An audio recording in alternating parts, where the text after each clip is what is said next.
முதலில் உங்கள் எல்லாருக்குமே புனித அந்தோணியாருடைய திருவிழா வாழ்த்துக்களை உரைத்தாக்கிக் கொள்ளுகிறேன். இரண்டாவதாக, மறையுரை ஆற்றுவது என்பதை விட உங்களை எல்லாம் வந்து பார்த்துட்டு போகிறதே ஒரு பெரிய மகிழ்ச்சி.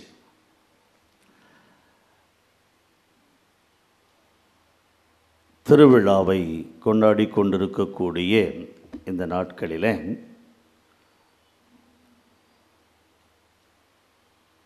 புனித அந்தோணியாருடைய வாழ்வில் அவர் ஆன்மீக எழுச்சி சிகரம் என்ற ஒரு அருமையான தலைப்பை கொடுத்திருக்கிறீர்கள். நம்முடைய கிறிஸ்தவ வாழ்வில் வழிபாடுகள் முக்கியமா, ஆன்மீகம் முக்கியமா? என்ன 2-3 சத்தம் கேட்கு, மீதி பேரில் என்ன சொல்ல விரும்புறீங்க?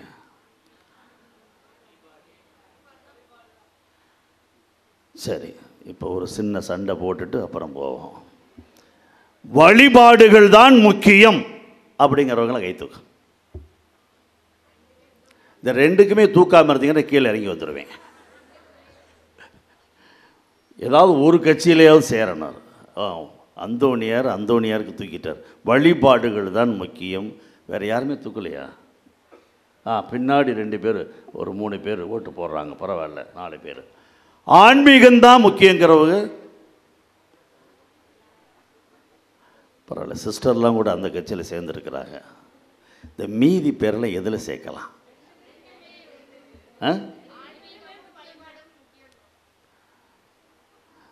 இது ஊரை ஏமாத்துற வேலை. அதாவது வழிபாடுகள் ஆன்மீகத்துக்கு வழிகாட்டவில்லை என்றால் அந்த வழிபாடுகள் அத்தனையும் வீண். ஆன்மீகத்துக்கு வழிகாட்ட வேண்டும், ஆன்மீகத்தை வளர்க்க வேண்டும். முதல் காரியமாக அந்தோணியாருடைய வாழ்க்கையில் ஆண்டவர் இயேசு அருமையாக சொல்லுகிறார், நீங்கள் என்னுள்ளும் என் வார்த்தைகள் உங்களுள்ளும். அடுத்த வார்த்தை முக்கியம், நிலைத்திருந்தால் நீங்கள் எதை கேட்டாலும் தருவேன். அந்த இறைவனுடைய வார்த்தைகள் உள்ளத்தில் நிலைத்திருக்க வேண்டும். காதில் வாங்கிறது இல்லை, பைபிளை படிக்கிறது இல்லை. மத்தேயு நற்செய்தி 5ஆம் அதிகாரம் 7வது வாக்கியம், லூக்கா நற்செய்தி 2வது அதிகாரம் 4வது வாக்கியம், அருளப்ப நற்செய்தி 19ஆம் அதிகாரம் 33வது வாக்கியம், இப்படின்னு பேப்பரில் எழுதுறதுல இல்லை, இல்லை வசனங்களா சொல்றதில்லை இல்லை. இந்த கடவுளுடைய பூசைக்கு வருவோம், வாசகத்தை கேட்போம், கேட்டும் கேட்காம என்னது வாசகம் பாட்டு ஒரு பக்கம் போய்கிட்டு இருக்கு, நம்ம ஒரு பக்கம் போய்கிட்டு இருப்போம், அதில் இல்லை. என் வார்த்தைகள் உங்களுள் நிலைத்திருந்தால் நீங்கள் எதை கேட்டாலும் உங்களுக்கு தருவேன். அதுதான் அந்தோணியாருடைய வாழ்க்கையில் இருந்தது. இறைவனின் வார்த்தைகள் அவருக்குள் இருந்தது. அவர் பேசவில்லை. ஆண்டவர் எதை கொடுத்தாரோ அதை அவர் வெளியிலே மக்களுக்கு கொடுத்தார். ஆகையினால்தான் மக்கள் கேட்டார்களோ கேட்கவில்லையோ, யாரு கேட்டாங்க? மீன்கள் கேட்டது. பல நேரத்தில் பார்த்தோம்னா பைபிளில் சொல்கிறாங்க இல்லையா, இயேசு சாத்தான் அவர்கிட்ட சாத்தான் உன்னை பற்றி எனக்கு தெரியுமையான்னு சொல்லுதே இல்லையா? நம்மளுக்கு ஆண்டவரை பற்றி தெரியுதோ தெரியலையோ, யாருக்கு தெரியும்? சாத்தானுக்கு இயேசுவை பற்றி அப்போ நம்ம பெரிய ஆளா சாத்தான் பெரிய ஆளா? பல நேரத்தில் நமக்கு ஆண்டவரை பற்றி தெரிந்து வைத்திருக்கிற அளவை விட யாருக்கு தெரியும்? சாத்தானுக்கு தெரியும். அப்போ நம்மெல்லாம் என்னது? எதுக்கு இருக்கிறோம்? அவரை அறிந்து வைத்திருப்பது மட்டுமல்ல, தெரிந்து வைத்திருப்பது மட்டுமல்ல, உன் உள்ளத்தில் அவர் குடிகொண்டு இருக்க வேண்டும். அந்த இறை வார்த்தைகள் உங்களுக்குள் இருக்க வேண்டும். அதைத்தான் புனித அந்தோனியாருடைய வாழ்க்கையில் ஆன்மீகத்தை உயர்த்தியதற்கு, அவரை சிகரமாக்கியதற்கு அடிப்படை காரணமே அந்த இறை வார்த்தை அவருக்குள் இருந்தது. அவர் அந்த இறை வார்த்தைக்குள் இருந்தார். ஆகையினால்தான் அவர் எதையெல்லாம் பேசினாரோ அத்தனையும் புதுமையாக மாறியது. உங்களுக்கு தெரியும், புதியதல்ல.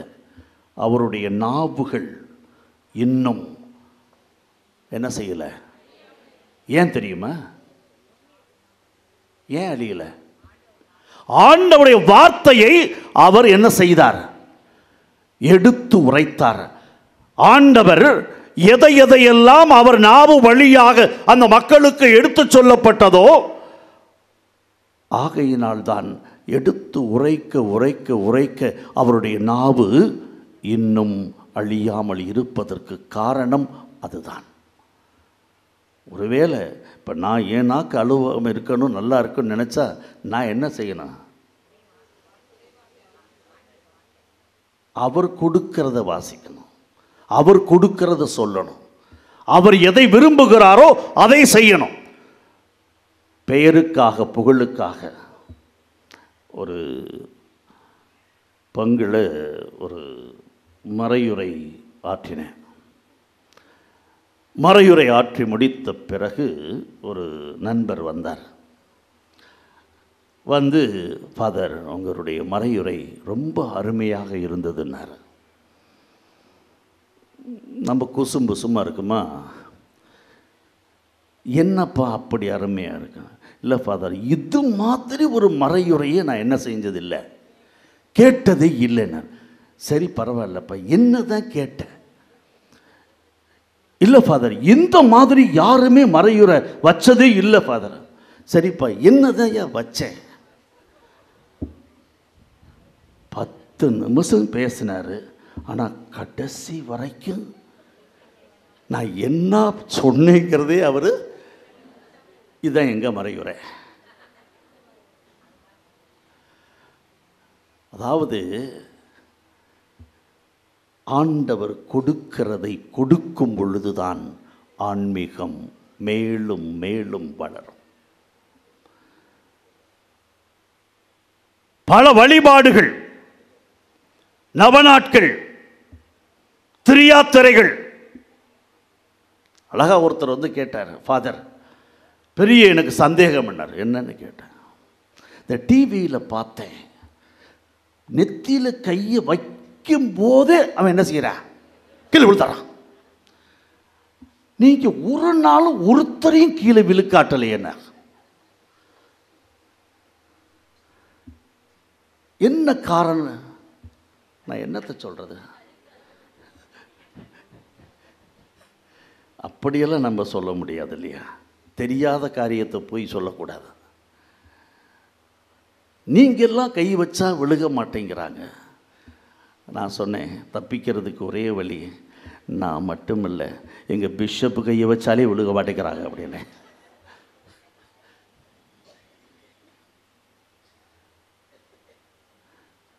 கை வச்சு விழுகிறதுல இல்லை, விழுகுவது இல்லை. இன்னொருத்தர் கேட்டார், அப்போது யாரு தான் ஆன்மீகவாதி? இந்த வேளாங்கண்ணிக்கெல்லாம் காவி வேஷ்டி போட்டுக்கிட்டு போகிறாங்களே, அவங்கெல்லாம் உண்மையிலே ஆன்மீகவாதிகளான்னு கேட்டாங்க. என்ன சொல்கிறீங்க? அதுவும் இல்லையா? யாரும் திட்டிப்படாதீங்க, நான் சொல்லலை, இவங்க தான் சொல்கிறாங்க. அதாவது ஒவ்வொரு ஞாயிற்றுக்கிழமையும் நீ திருப்பலிக்கு வரலாம், இறை வார்த்தையை கேட்கலாம், கேட்பதனால் அல்ல. மறையுரை ஆற்றுங்கள், தேவைப்பட்டால் ஒரு சில வார்த்தைகளை பயன்படுத்துங்கள். வாழ்க்கைதான் மக்களுக்கு வாழ்க்கையை கொடுக்கும். எடுத்துக்காட்டான ஒரு வாழ்க்கை. பல நாட்களுக்கு, ஒரு சில ஆண்டுகளுக்கு முன்பாக தினமலர் பத்திரிகையில் எழுதினேன். தடம் பார்த்து நட, தடம் பதித்து நட. நீ செல்லுகின்ற பாதையில இயேசு கிறிஸ்துவினுடைய அந்த தடத்தை நீ பார்த்து நடக்க வேண்டும். நடப்பதோடு மட்டுமல்ல, அங்கே நீ தடம் பதித்து நடக்க வேண்டும். அப்படி தடம் பதித்தால்தான் பின்னால் வருகிறவர்களுக்கு அந்த தடம் ஒரு பாதையாக, வழியாக அமையும். இப்படியெல்லாம் வாழ வேண்டுமென்றால் நீ ஆண்டவருடைய வார்த்தையை உள்ளத்தில் ஆழமாக அங்கே பற்றி எரிய வேண்டும். அதன் வழியாக மட்டுமே நம்முடைய ஆன்மீகம் வளரும். ரெண்டாவது, அந்தோனியாருடைய வாழ்க்கையில் அருமையாக சொல்லுகிறார்கள், நற்கருணை இல்லை என்றால் குருக்கள் இல்லை, குருக்கள் இல்லை என்றால் நற்கருணை இல்லை, இரண்டும் இல்லை என்றால் யார் சொல்லுவா? திருச்சபை இல்லை. நற்கருணை இல்லை என்றால் குருக்கள் இல்லை, குருக்கள் இல்லை என்றால் நற்கருணை இல்லை, இரண்டும் இல்லை என்றால் திருச்சபை இல்லை. நற்கருணை தான் வாழ்க்கையினுடைய அஸ்திவாரம்.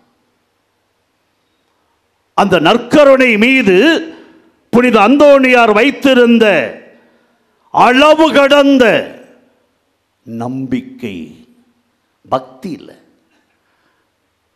நான் சுப்பிரமணியத்தில் இருக்கும் பொழுது ஒரு தலைப்பில் மறையுரை ஆட்டியிருக்கேன். பக்தனா சீடனா? ஞாபகம் இருக்கா? காலைல சாப்பிட்டதே ஞாபகம் இல்லை.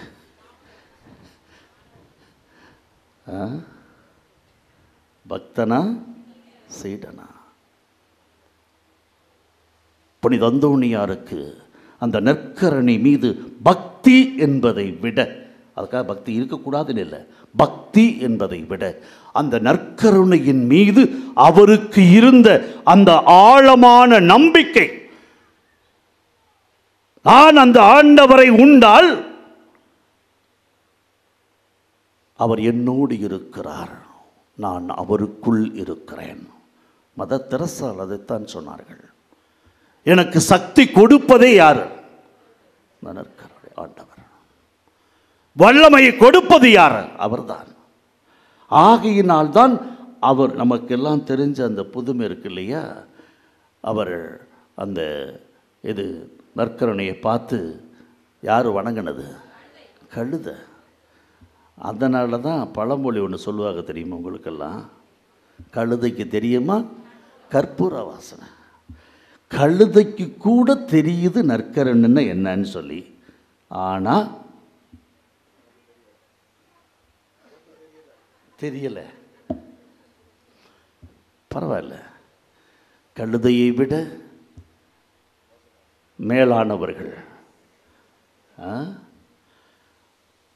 அந்த நற்கருணை புனித அந்தோனியார் வாழ்க்கையில் வாழ்வாக உருவெடுத்தது. ஆகையினால்தான் அந்த நற்கருணையை அவர் அந்த அளவுக்கு நேசித்தார், அந்த நற்கருணையை உண்டு வாழ்ந்தார். அவர் செய்த அத்தனை அற்புதங்களுக்கும் அந்த நற்கருணை தான் அவருக்கு ஆணிவேராக அமைந்தது. அதைத்தான் இன்றைக்கும் அவருடைய ஆன்மீக வாழ்வு உயர்வுக்கு வேறு என்ன காரணம்? வேறு ஒன்றுமே கிடையாது. அதான் உண்மை. மூன்றாவதாக, புனித அந்தோனியாருடைய வாழ்க்கையில் அவர் கடவுளோடு நெருங்கி ஒன்றாக, இன்னைக்கு மூவொரு கடவுள் திருவிழாவை கொண்டாடுறோம் இல்லையா?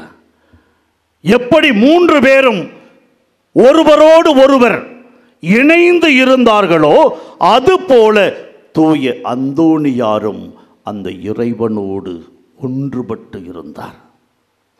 ஒவ்வொரு நாளும் அவர் மறையுரை ஆற்றுவது என்பது ஒரு பக்கம், பாவ சங்கீர்த்தனம் கேட்பது என்பது இன்னொரு பக்கம்.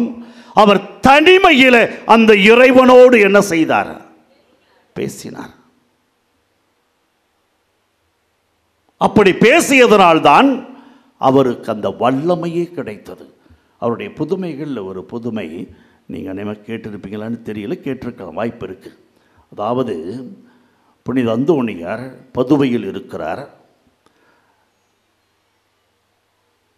அவருடைய குடும்பத்தார், அவங்க அப்பா அம்மா பேர் என்ன?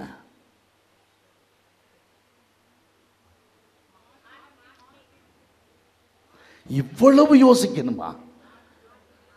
எத்தனை நாட்கள் நவநாள் இருந்துச்சு? ஒரு சாமியார் சொல்லலையா? வின்சென்ட் யாரு? மார்ட்டின் சரிதான். அம்மா பேர் என்ன? பரவாயில்லையே, புதுசு புதுசாக ஞானஸ்தானம் கொடுத்துருக்கீங்களே. சொன்னாங்களா? யார் சொன்னது? யார்? வெரி குட் தம்பி.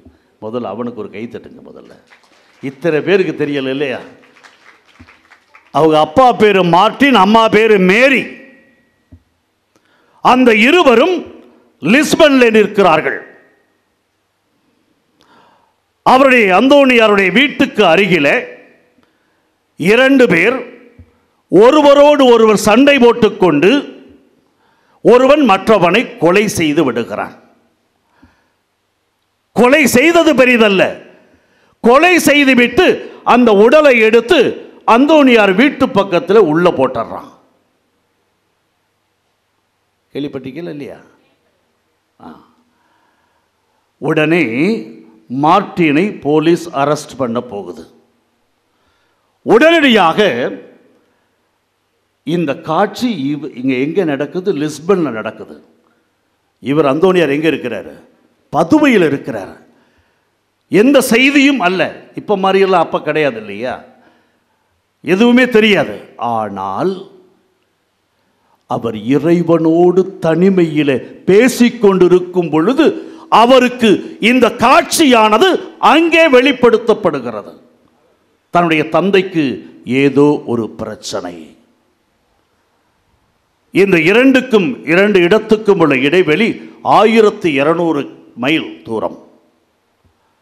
அன்பார்ந்தவர்களே, நம்மெல்லாம் பல முறை கேட்டிருக்க, கூடு விட்டு கூடு பாயிற கதை கேட்டிருப்போம். ஆனால் இந்த 1200 மைல் தூரத்தையும் 1 மணி நேரத்தில் கடந்து வருகிறார். நீங்க கேட்கலாம், அது எப்படி? அது யாரை கேட்கணும்? அவரைத்தான் கேட்கணும். வந்து எந்த ஒரு சாட்சியும் அவருக்கு கிடைக்கவில்லை. எப்படி காப்பாற்றுவது என்று அவருக்கு தெரியவில்லை. கடைசியில் பார்க்கிறார். அவருக்கு இருக்கிற ஒரே வழி என்னது? மேலே கேட்கறது தானே. கையேந்திரர். அதன் வழியாகத்தான் அந்த இறந்தவனை உயிர்ப்பித்து அவன் வாய் வழியாக சொல்ல வைத்து அதன் வழியாக தன்னுடைய தந்தையை ஜெயிலுக்கு அனுப்புவதிலிருந்து காப்பாற்றுகிறார்.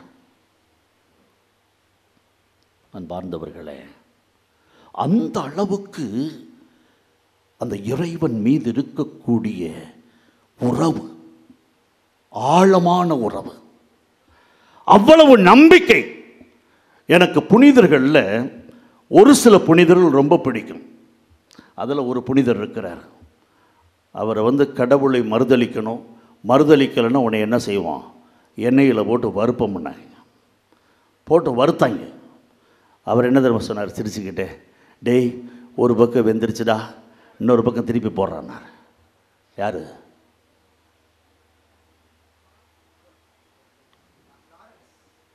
அதுவும் சொல்றது தம்பி தானா? வாழ்த்துக்கள் புனித லாரன்ஸ். பாருங்க, ஒரு சாதாரண காரியம். அதாவது ஒரு பக்கம் வெந்துருச்சியா, நம்மளுக்கு காலில் முள்ளு குத்திட்டாலே போச்சு. வண்டியில் போகும்போது தடுமாறி விழுந்துட்டாலே போச்சு. வீட்டில் ஏதாவது ஒரு சின்ன பிரச்சனை வந்துட்டாலே முடிஞ்சு போச்சு. ஆனால் எண்ணெயில் பொரிக்கிறாங்க, வறுக்கிறாங்க. வறுக்கும் பொழுது இது மாதிரி நிகழ்வுகளை மட்டும் தயவு செய்து அன்புக்குரிய சகோதர சகோதரிகளை, வழிபாடுகள் சொன்ன ஞாபகம் இருக்கா? ஆரம்பத்திலேயே வழிபாடுகள் என்ன செய்யணும்? ஆன்மீகத்துக்கு வழிகாட்டணும். உண்மையிலே நீங்கள் அப்படி உள்ளவங்களாக இருந்தால் இன்றைக்கி ராத்திரி போய் முதல்ல இப்போ தான் எல்லாருக்கிட்டையும் என்ன இருக்குது? உலகத்தில் நடக்கிற அத்தனை என்ன செய்யலாம்? பார்க்கக்கூடிய, நல்லதை பார்க்கக்கூடிய செல்ஃபோன் இருக்கு இல்லையா? புனித லாரன்ஸை பற்றி போட்டு பாருங்களேன் வரலாறு. அது மாதிரி தெரிஞ்சு தெரிகிறது பெரிசல்ல, அவர் சொன்னது பெரிதல்ல. அதே அளவுக்கு நம்பிக்கை எந்த அளவுக்கு தூய அந்தோணியாரிடத்தில் இருந்ததோ, எந்த அளவுக்கு புனித லாரன்ஸ் அவர்கள் இருந்ததோ, அதுபோல என்னுடைய நம்பிக்கை என்ன செய்ய வேண்டும்? வளர வேணும். அது வளர்ந்தாதான் இந்த மறையுரையை கேட்கறதுல கொஞ்சம் என்ன இருக்குது? அர்த்தம் இருக்குது. இல்லைன்னா ஆசாமி ஒருத்தர் சொன்னார் இல்லையா, இதுபோல பிரசங்கம் என்னைக்குமே கேட்டதில்லை. என்ன கேட்டதில்லைன்னு மட்டும்தான் தெரியாது, மற்றதெல்லாம் தெரியும். எனவே தூய அந்தோணியாரை பற்றிய கடவுள் மீது அவர் வைத்திருந்த அந்த உறவு மிக நெருக்கமான உறவு. அவர் வைத்திருந்த நம்பிக்கை மிக நெருக்கமான நம்பிக்கை. அந்த அளவுக்கு இருந்ததனால்தான் அவருடைய ஆன்மீக வாழ்வு உயர்ந்து சிகரத்தை தொட்டது. அவர் செய்த அத்தனை வழிபாடுகளும் அவருடைய வாழ்க்கைக்கு அது உதவியது. நீ எந்த வழிபாட்டையும் செய், தவறல்ல. நவநாள் தவறல்ல, ஒவ்வொரு நாளும் திருப்பலி தவறல்ல, நற்கரணி வாங்க தவறல்ல, நீ புனிதர்களை வழி தவறல்ல.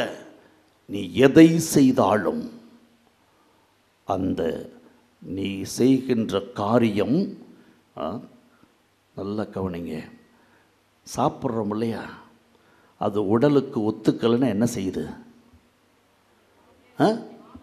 வாமிட் ஆகிடுது இல்லையா?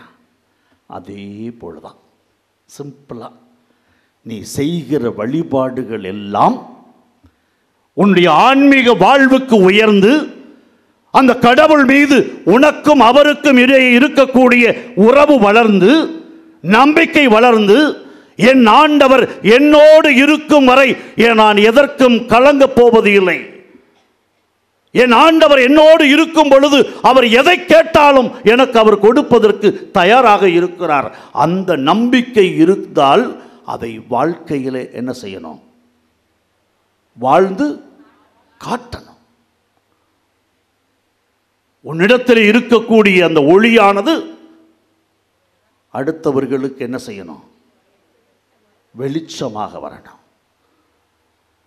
ஒளியை அடுத்தவர்கள் வாழ்க்கையிலே வாழ்க்கை வழியாக ஏற்ற பாருங்கள். அதற்கு பதிலாக அடுத்தவருடைய வாழ்வில் இருக்கக்கூடிய ஒளியை ஒரு நாளும் இருட்டறை ஆக்காதீர்கள்.